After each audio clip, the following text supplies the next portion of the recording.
Olá, meu nome é Carlos Henrique Demarque, eu sou cardiopediatra aqui do Cardioped Brasil, de Rio Preto, e vou falar um pouquinho agora sobre hipertensão arterial pulmonar. O que seria hipertensão arterial pulmonar, né? A definição é um aumento, né, da pressão nas artérias pulmonares. Como a gente tem o mais comum na população, que é uma das doenças mais comuns do adulto, que é a hipertensão arterial sistêmica, que seria nas artérias sistêmicas do corpo, né, onde a gente mede a pressão tradicionalmente no braço, por exemplo, a gente também pode ter essa doença na circulação pulmonar. As causas da hipertensão arterial pulmonar são várias. A gente tem alguns grupos, né? A idiopática, né, que não tem uma causa aparente, né, detectável, genética, tá? Então, se a pessoa tem uma história familiar de que irmãos, pais, tios, avós tiveram hipertensão arterial pulmonar, então existe uma causa genética, já tem genes definidos que causam ela. Existem causas de cardiopatias congênitas, que são onde a gente mais trabalha, que são os defeitos cardíacos. São aqueles buraquinhos, né? Na verdade são buracões, que são comunicações grandes, principalmente a comunicação interventricular, por exemplo, é o mais comum. Você tem uma doença que inicialmente ela aumenta muito o fluxo pulmonar, a quantidade de sangue que vai para o pulmão.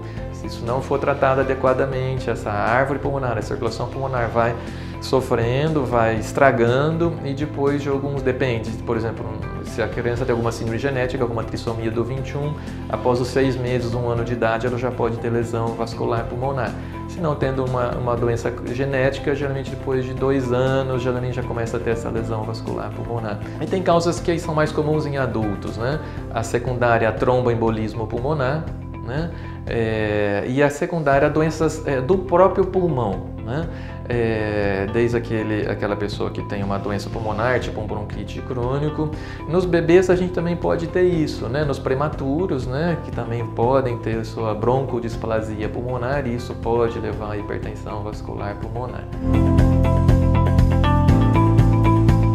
O diagnóstico, para a gente comprovar realmente que a pressão na artéria pulmonar está elevada, seria no cateterismo. Então, o diagnóstico definitivo é um catéter produzido por uma veia e ele chegando na artéria pulmonar, ele vai medir a pressão lá e definir uma pressão arterial pulmonar média acima de 20, atualmente é o diagnóstico de aumento da pressão pulmonar. O ecocardiograma é um exame que indiretamente ele estima essa pressão pulmonar com uma grande sensibilidade, especificidade com o cateterismo, então o eco se correlaciona muito bem a estimativa da pressão pulmonar pelo ecocardiograma com a medida do cateterismo. Então o diagnóstico é clínico inicialmente, tá? Então você suspeita da doença e você inicialmente pede um ecocardiograma, tá? Que vai realmente falar que tem essa hipertensão pulmonar, já vai até ajudar na causa, né?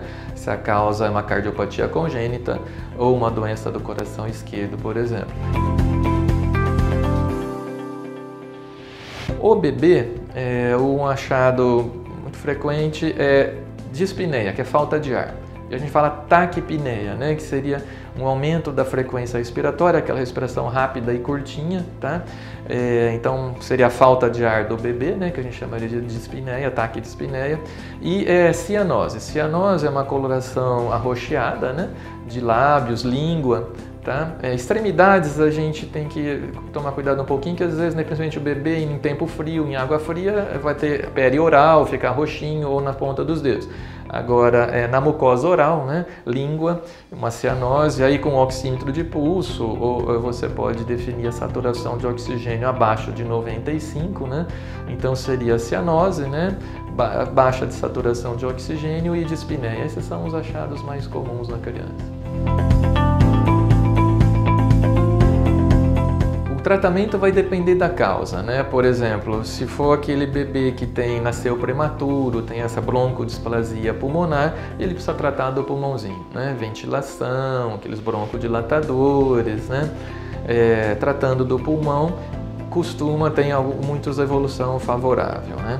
Na cardiopatia congênita, antes de ter uma lesão pulmonar definitiva, corrigir a cardiopatia congênita. Então tem que corrigir a causa, né? Agora, a partir do momento que você tem uma lesão vascular já estabelecida, né?